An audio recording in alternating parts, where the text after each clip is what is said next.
The joy of love, Gamana Díomh. So may God bless you. Gamana Banacha is blessing. So may God bless you. Good morning. Welcome to Radio Maria Ireland. It's Saturday morning, the 19th of November, and time for the morning Chatechesis. And good morning, Róisín. Good morning, Father. Good morning, all.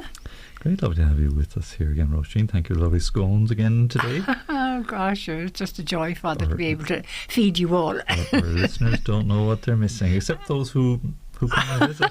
They know. And we had a lovely gathering, of course, with the friends from Carlow last week. Oh, they were wonderful, Father. You heard they got a word in with them. And the scones went down a treat. They were gobbled. I don't think there was any left afterwards, so it was great. So it's a lovely thanks again to Angela O'Neill and all the gang. There was 15 of them came from Carlow to visit. They were wonderful, Father, and then they joined in with the rosary and all. It was lovely. They did, and they're all gathered around here in our guest studio. It's a bit quiet here now today, not the same, but Pat Breen is called in to pay a visit. Pat, of course, from Mill Street, Great Legionary. He's up for the Centenary Mass for Frank Duff, which is this afternoon in the Pro Cathedral at 3 o'clock. It's a lovely moment, actually, because very popular. It fills the cathedral every year. All of these great legionaries and friends of the Legion of Mary commemorating the life of Frank Duff, and please God that he'll be canonised. I think what we need in Ireland badly is a good canonisation. Oh, absolutely. Just to dispel some of the awful negativity. There seems to be a propensity of it, and it seems to sort of accumulate. The next time the next thing hits the headlines, it just seems to it's sort of a free for all against the church. It's quite oppressive at times, and we shouldn't let it get to us, I know. But we need a good canonisation.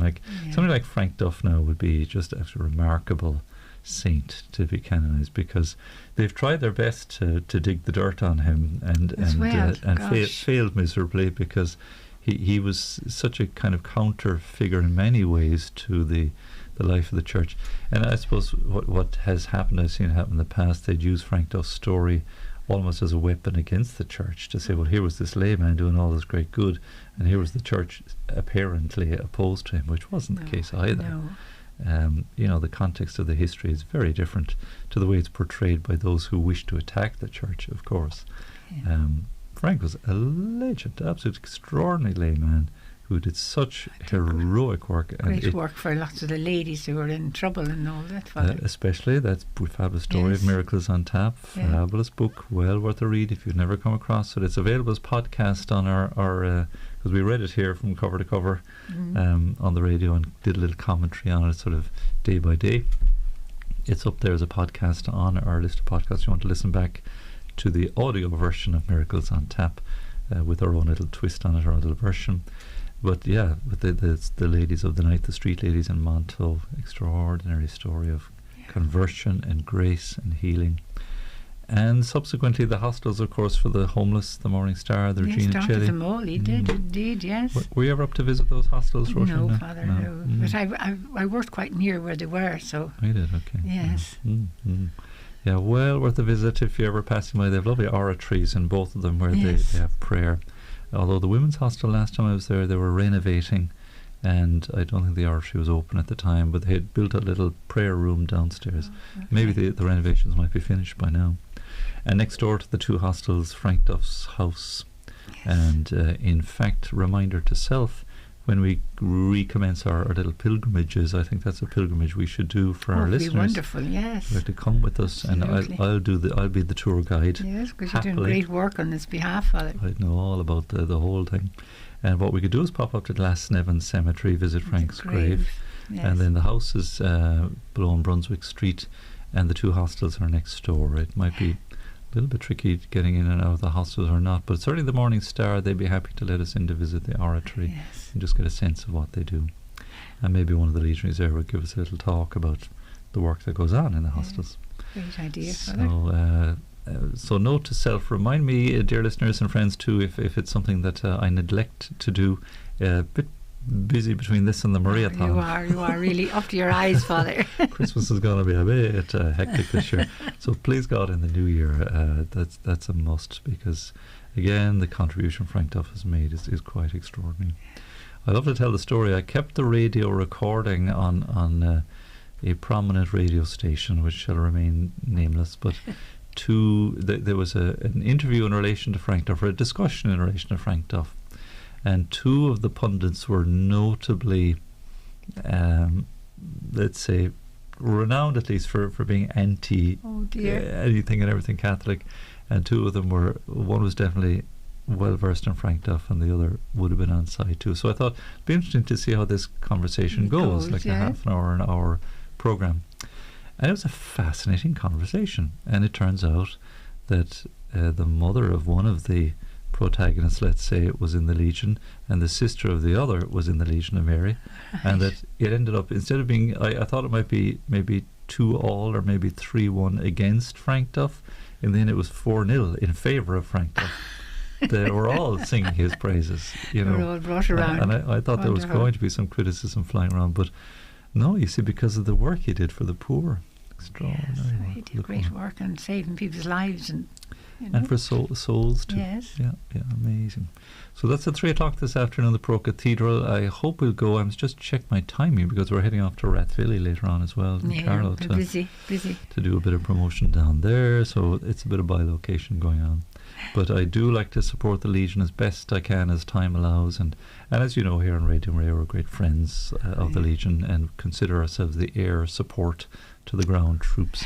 So Angela, who came last week, and many of those with her were friends or members of the Legion too, and doing fabulous work. That Lady Josie, remember, she was telling us about her work with Cu and Vera and addicts and so on.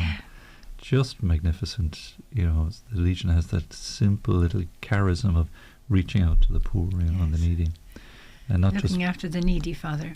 And not just materially, but the spiritually needy too. So lovely to celebrate that. That's and what I like, that goes on nice and quietly below the radar. It doesn't get any headlines or any attention. And that's the way grace operates, kind of like the way the garden grows. You don't see it happening, but it's going on all the time. Your tulips and your daffodils are getting ready for the spring. You don't see it, but it's happening. It's happening. So forget about the loud noises and the angry voices and the militant attackers, because that's just hot air. And if they only came to know and love the church the way we do, they might have an altogether they're different. probably very lost, Father, because if you're feeling angry like that, there's a reason for you feeling angry, And my thing too is that they're probably hurt in some way, or wounded in some way, and in need of help, in need of comfort, in need of consolation that we all get from our faith. But somehow maybe some people are looking in the wrong places, and it's making them more frustrated, and as a result more angry.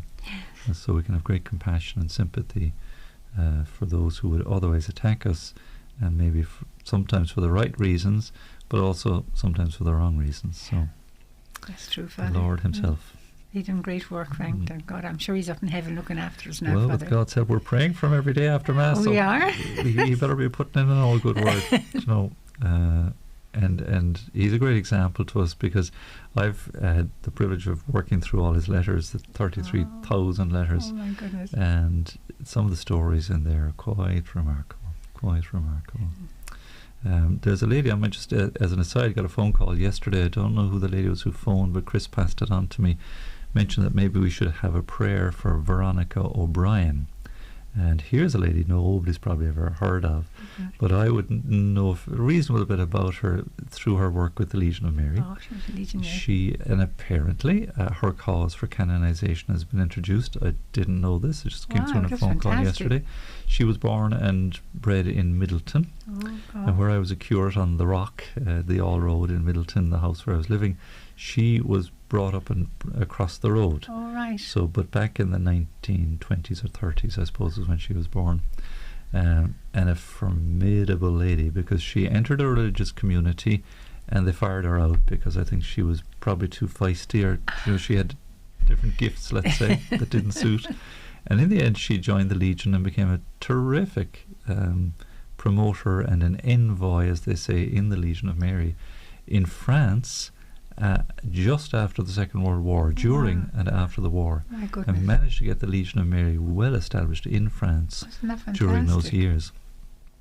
But the curious thing was there was a bit of a falling out later on. Now she was very close to the Legion and Frank Duff, But from my reading of it, she was quite independent-minded and kind of took her own direction with it, and became great friends with Cardinal Sunens, who was a marvellous figure for the Second Vatican Council, and a great charismatic leader in his day back in the 60s and 70s.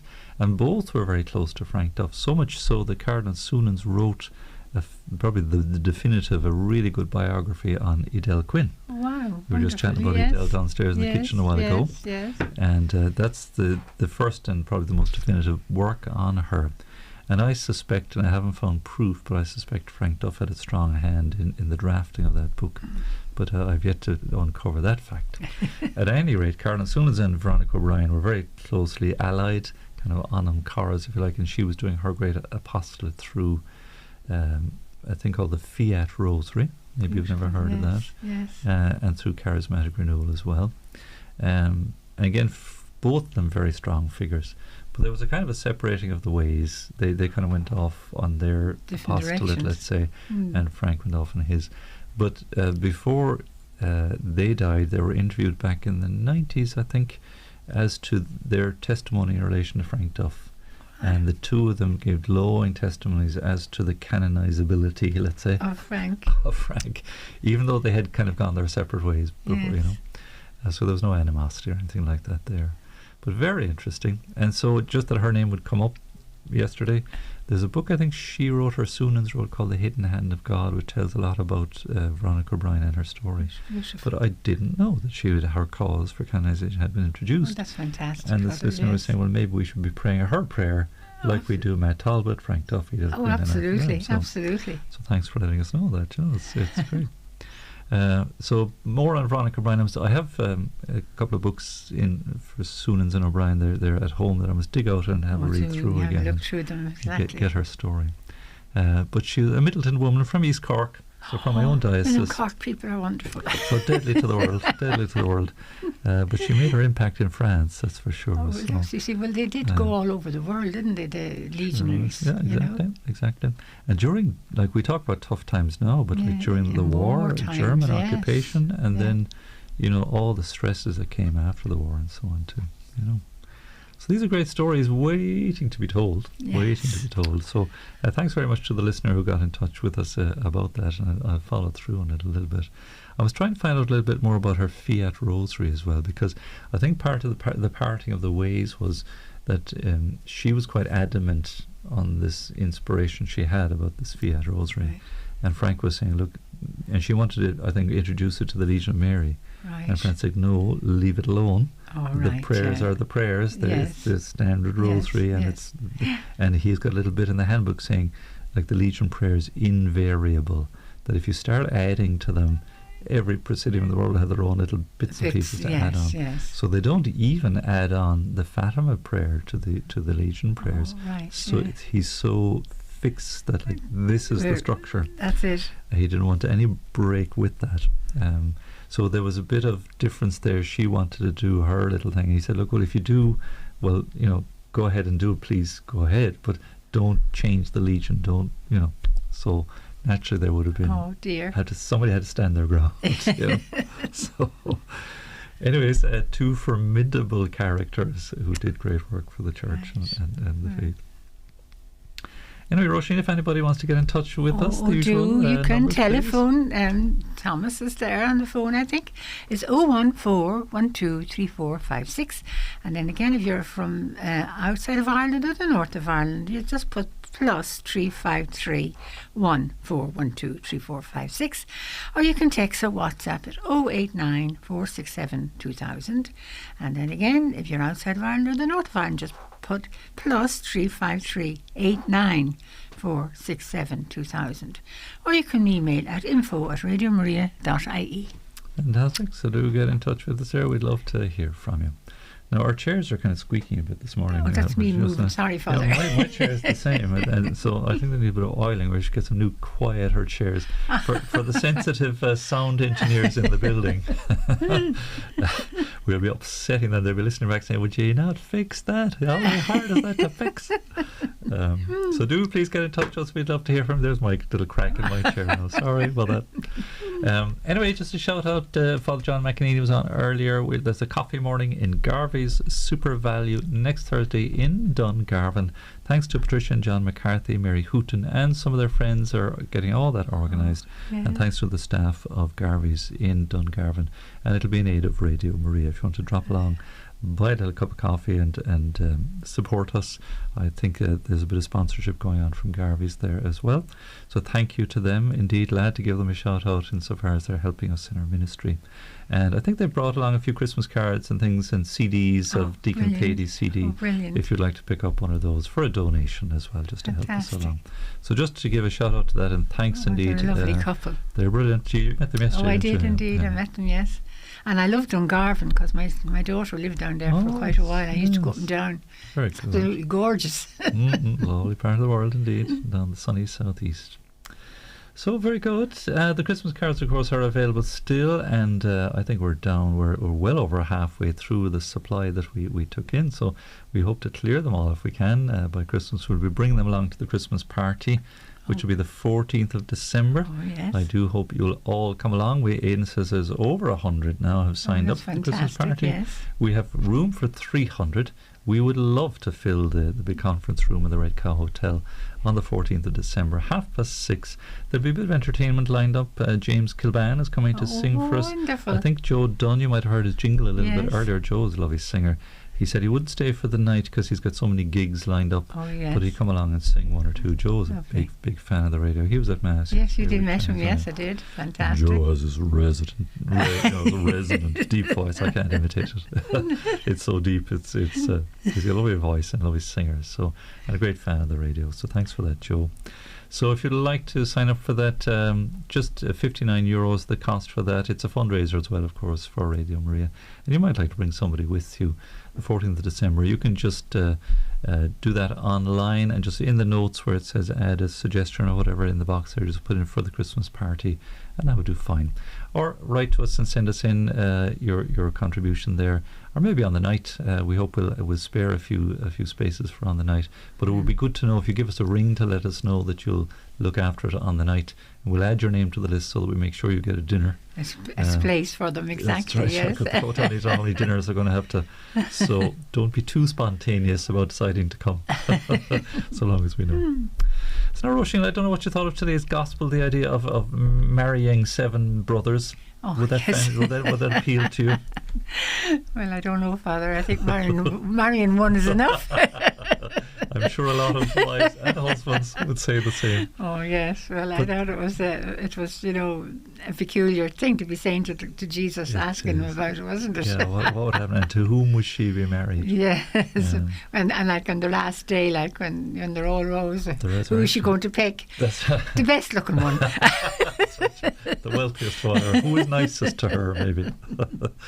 It's an interesting question to ask, isn't it? And it kind of stretches our mind a bit about heaven as to what our relationships will be like there. Oh, true. But please God, I'll get to meet my husband. Please God, and my mum and dad. God, yes, with God's help. My brother. They're all gone ahead of me. Yes. And what the Lord, I suppose, is just telling us, look, it's not going to be like a husband and wife thing, let's say. But it'll be far, far beyond that. No, they're all... It'll be completely... saints. Yeah, and a level of communion that doesn't admit of sort of so much physical interaction because it's spiritual. He says they're like angels, meaning spirits. Yes. And that the communion at the level of the spirit is far beyond that of the physical communion. Yes, because you understand, I mean, you're so happy and relaxed and everything if you have that lovely gift from God. Correct. And that there are no sort of needs of the body that need to be addressed. No. You know, the passions and the emotions and all those things will be in their rightful order and settled and in place, and that the communion will be at that level that there won't be this the kind of the passions that go with the life in the body. That can the devil won't be able to get a hand on your Father. Thanks be to God, be well clear of all that. Carry on too. But it's well worth reflecting on, and like when we come to the end of the church's year, it's the church invites us to think of death, the reality of death, the genuine encounter of judgment, particular judgment when we die, general judgment at the last day, the reality of either heaven or hell. Hell, oh gosh, yeah. It's one or the other, because purgatory will come to an end, and as I understand, at the end of time when the Lord comes, that will be the end of purgatory. Will there be no more need for purgatory at that stage? Everybody will be released from and gone to heaven, and they'll face their judgment, and it'll be worked out. So heaven or hell, that's it. Take your pick. And we don't want anyone, anytime, anywhere, certainly to go to hell. No, and especially all the young people nowadays, Father, they don't really have enough, not so much interest, but maybe they're not being taught enough, and that, and it's not being told, like, the importance thing. We're all not going to live forever, and that you'll have to realise what you're doing in this earth is going to make out where you are in the next earth, in the next world, the next life, and even to encourage that step in faith, that there is a reality in the next life, and there is a resurrection, and that it is Christ who has shown us the way there, and leads the way, in fact, there. But that this is a reality of life that makes sense of life, not that it's many would kind of be cynical or criticize religion as a sort of a crutch, let's say. But if it's only a crutch, well, forget it. I could find a better crutch, to be honest. So the crutches I'd be inclined to pick if it's a crutch. But if it's a reality that helps to make sense of the and meaning of the life we live, then I need to start investing in that pretty sharply, and finding out how is it that I can order my life towards this eternal welfare that I seek. So all the longings that we have, and this will be true, I often said in school, young people to say, look, you want to make your first million, you want to, meet a beautiful boy or a beautiful girl or whatever, you want to live happily ever after. Where does all that come from except the desire for eternal life and eternal love? It's built into our very nature. Beautiful. And you can be, we're talking about, what was the man's name? These great billionaires, Elon Musk, was that? We're talking about Twitter. Or you could be a Bill Gates or George Soros and own absolute gabillions of money and vast amounts of property and all. But like, you don't bring it with you. Bill Gates can't take anything with him. He owns vast amounts of property, and like, where are you going with it? And why not direct that kind of wealth towards, to help others, life giving and life building, and they do, but sometimes you wonder, is it directed the way it ought to be? Anyway, they will have to face no more than me, and I can't be pointing fingers too easily. I must point the finger first at myself, take the plank out of my own eye before being critical or judgmental or attacking others for what I perceive is their faults. And I had a long Chatechesis about that the other day. It's there are those who are really angry for whatever reason and just finding fault and gunning people down. And it's completely unjustified, and it kind of bespeaks of a real hurt or a wound in themselves, to be so critical, when we need to begin with ourselves. Exactly. What do I need to change? You don't have any peace of mind, Father, if you keep doing things like that. No, and it will generate ill health in mind and body if that's the path we choose. And indeed, any other path of self-indulgence, which is not of God, will end as a path ultimately of self-destruction. This is the danger. It's the real danger. So like you say, Róisín, for our young people, but for anybody, again, who has drifted away, there's a real sense of urgency. Absolutely, to bring them all back to God and let them know God loves them, and that God made the world. It wasn't made by any of these other people, God made the world, and He made it all for us, and that, and He wants us to live there and happy with Him.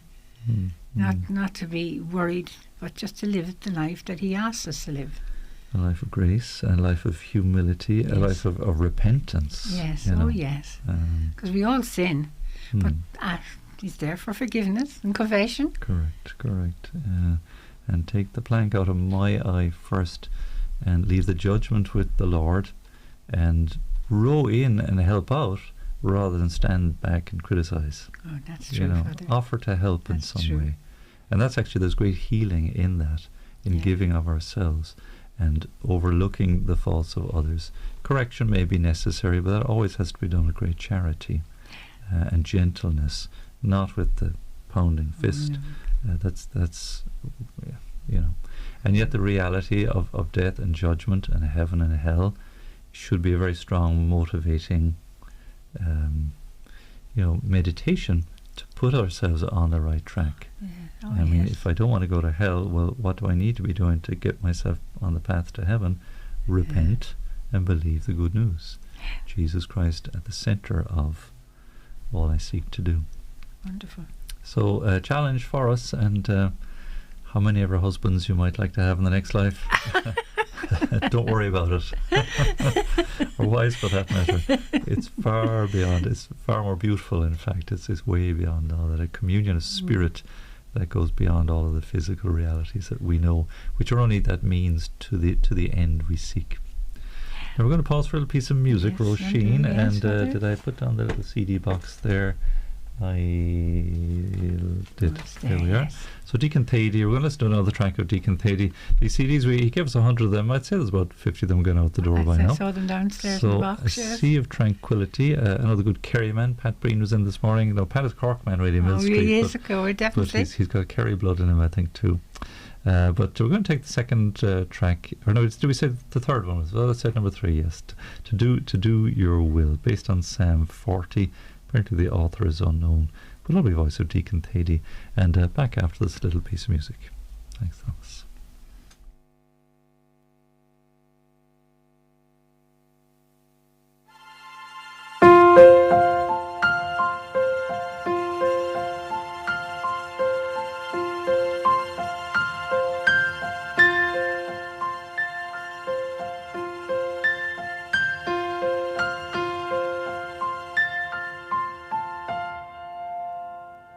To do your will is my desire,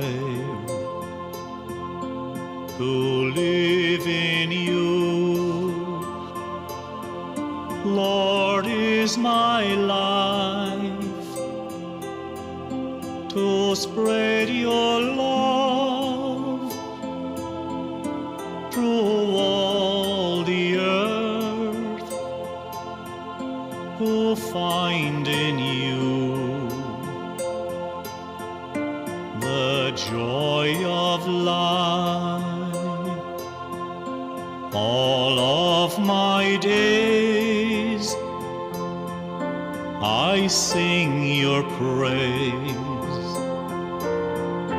Through all my nights you are my life. You will shine forth through all my years, and joyously will bring me home. I search this world so restlessly, seeking a home from hate and strife. I found in you the strength to see the meaning of this troubled life. Through all this world I see your face. In all my ways you guide my heart. You touch my face and comfort me. I love the life you gave to me,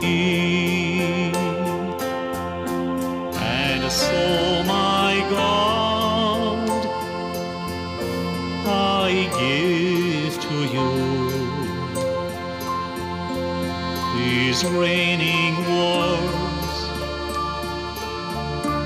these restless rhymes, and take my life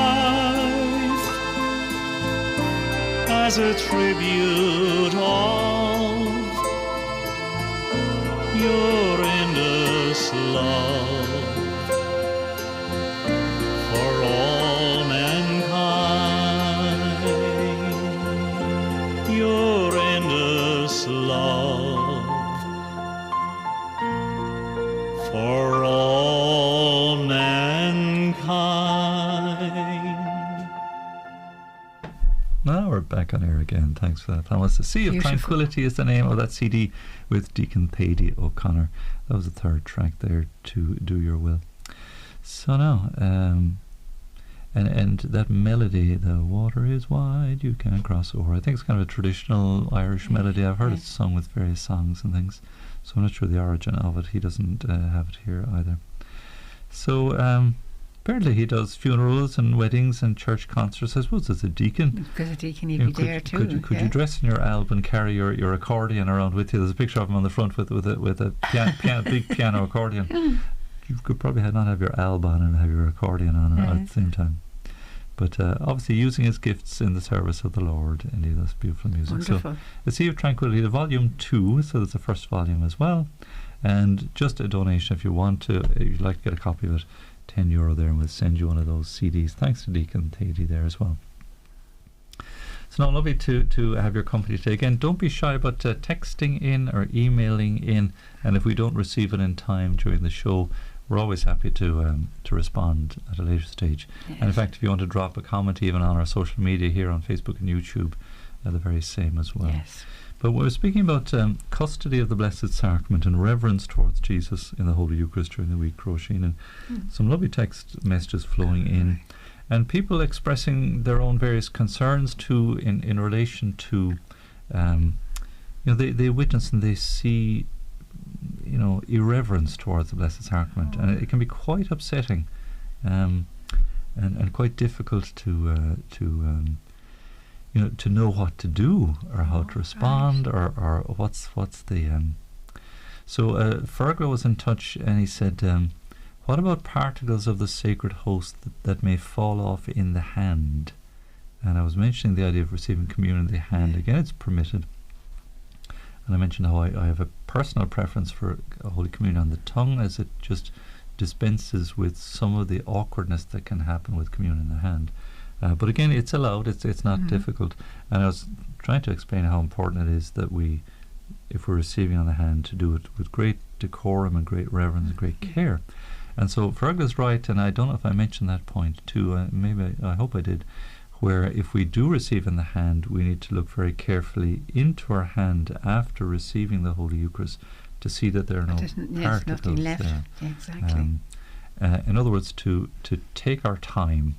And unfortunately, when we're in a queue in the parish church, and there's a lot of people there, some people can be very self-conscious about the next person behind them. They want to get out of the way, and and they can rush the transaction. Whereas my advice would be either to stay and receive the host and check your hand there in front of the priest, or just step to the side and just take the necessary time to receive Jesus in the Holy Eucharist reverently, and then to examine your hand carefully in case there is any particle there. So that's true, Fergal, that he says it's never mentioned by the clergy. Well, I know I mentioned it. I know there must be some, surely.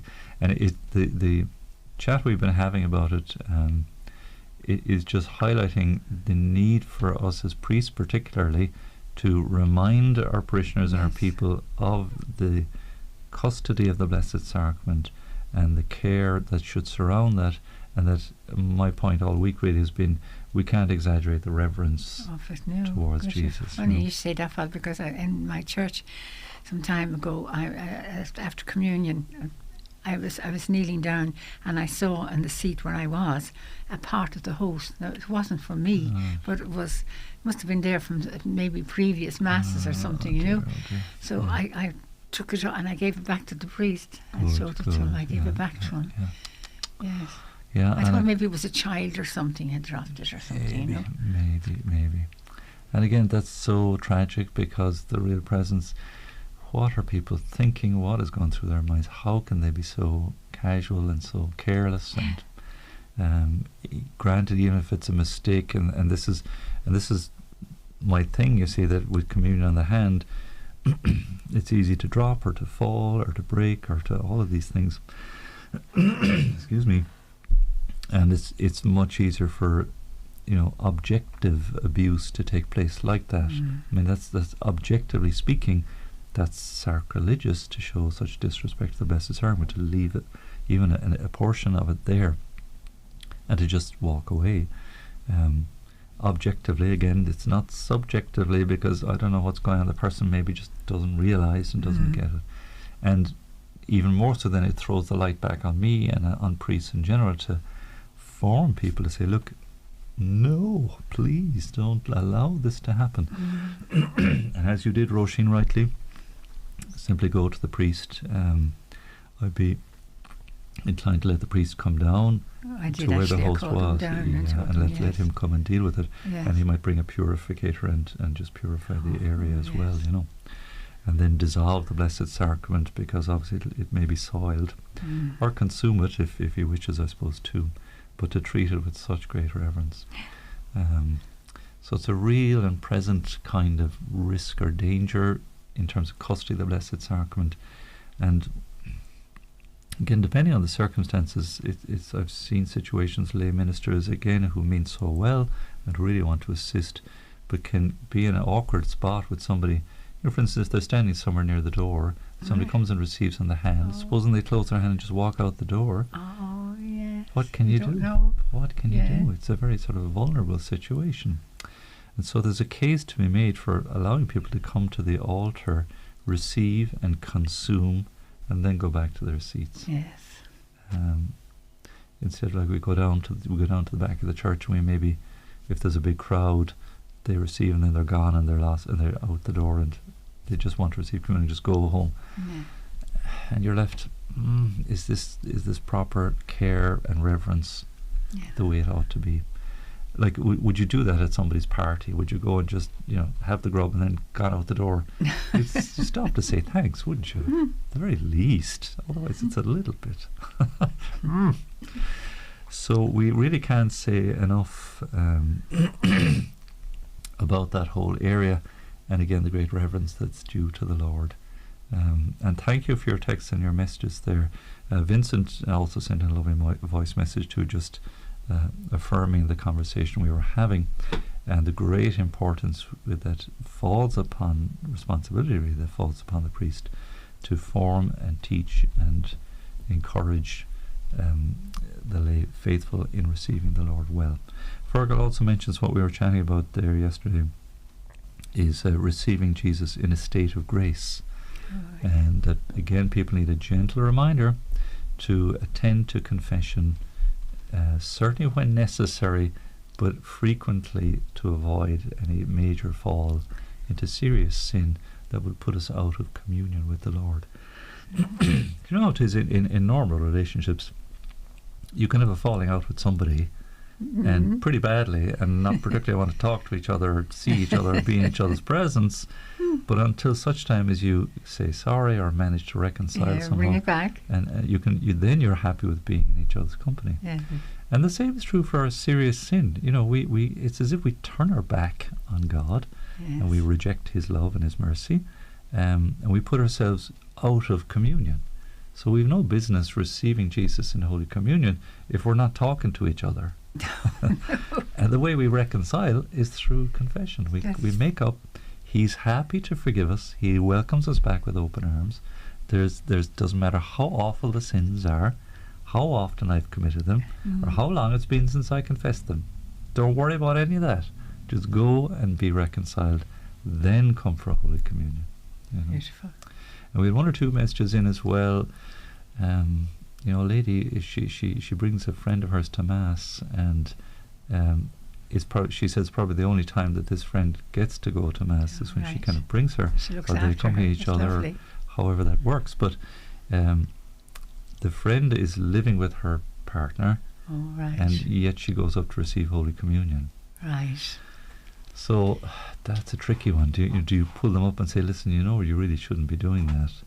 And if you can and you're able to do in those circumstances, do it gently, please do, and just remind them. Yeah. My suggestion was if that's a difficult conversation to have, well, bring them along with you for confession. Yes. And let you go into confession and kind of nudge them in the door with you. And maybe it's an opportunity to try to bring about a little reconciliation. Because in those circumstances, even too, there might just be a small adjustment needed, that's all. Yes. And the fact that the person is even coming to Mass in the first place. They obviously want to know God. Correct. And they want to receive Holy Communion, even though they shouldn't be receiving communion. It's again a pastoral opportunity to bring them back gently to the Lord, without condemning from a height. Please don't do that. But if find the right moment over a cup of coffee, or bring it up in conversation and steer it around to say, look, really, you shouldn't be receiving communion. You should try and get to confession. See, can you bring about some, because we know you love God, we know you want to be. So a difficult situation, Father. Not easy. It's not easy by any means, no. So thanks indeed for that. So very good. Thanks to Eamonn. She's enjoying the programme today. She joined the Legion after the Culture Night back last year, attending a talk in Myra House. She worked in the Legion Hostel for a few months. Fabulous to hear that. But family commitments stepped in. So well done, Eamonn, for that. That's a great thing to do. And she'd encourage any young women who have time to consider volunteering for the Women's Hostel, Regina Celli. Amen to that. Definitely let me know when you're going to Frank Duff's earthly home. Would absolutely love to visit there. So we have one taker for our next pilgrimage. Brilliant. Thanks for that, Eamonn. Be delighted. We'll let you know, certainly. Our time is gone, Róisín. Wonderful. Flies by, Father. It flies by. We never get enough time. But in heaven, we'll have bags of time to I hope so. You will anyway, Father. All your good work. We'll all get there, and you included, listening. Everybody, we want you all to be there and meet you all there and have our own little radio show up there as well. Good. It's 12 o'clock. Thanks to Cian. Thanks to Thomas at the mixing desk.